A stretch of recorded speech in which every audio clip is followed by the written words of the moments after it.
開始攝錄。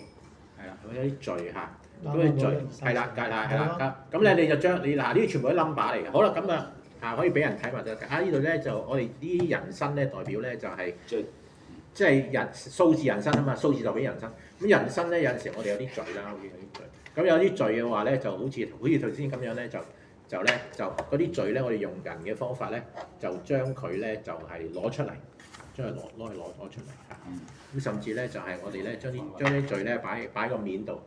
好啦，跟住咧我哋攞起副牌之後咧，就將頭先嗰啲序咧就攞出嚟，一隻、兩隻、三隻、四隻，將啲序攞出嚟。我哋甚至咧就執住佢嚇。咁呢個時候咧，我哋咧就人生咧就繼續跑啦。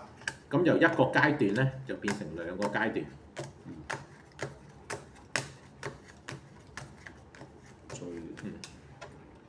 肯定嗰4隻係序㗎啦嘛。係咯，咁呢個時候咧就你又同我做同樣嘅嘢嚇，我點做你點做？揾啲嘴出嚟啊！唔係係咁樣，係一邊擺一模一樣做法，一模一樣。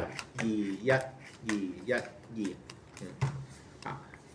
咁原來咧就序咧有個特性嘅，就我哋雖然咧就想脱序嚇，但係啲序又黐翻上我哋身嘅，又嚟翻，又係蒲翻面嚇。咁原來咧就要咩咧？就要靠呢啲聖靈啦嚇。咁我哋話咧就有聖靈嘅幫助咧，先至可以幫我哋脱罪嘅嚇。咁我哋咧就人生有啲聖靈咧，即係信咗耶穌之後，我哋咧就結啲聖靈嘅果子，先至可以將啲罪咧帶走嘅嚇。咁呢個咧就係我個遊戲嗰個嘅主題就係咁樣嘅，就係我哋一個脱罪嘅遊戲。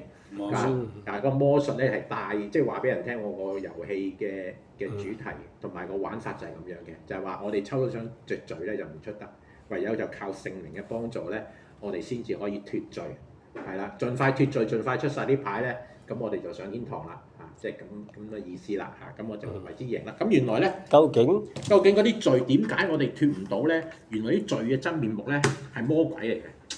如果魔鬼咧有心咧將啲罪咧擺喺我哋嘅生命裏邊嘅，就係咁樣啦。咁我呢個魔術就係咁樣啦。咁讓人哋咧就係了解我呢個遊戲嘅玩法咁樣嘅嚇。即係呢個咁樣嘅。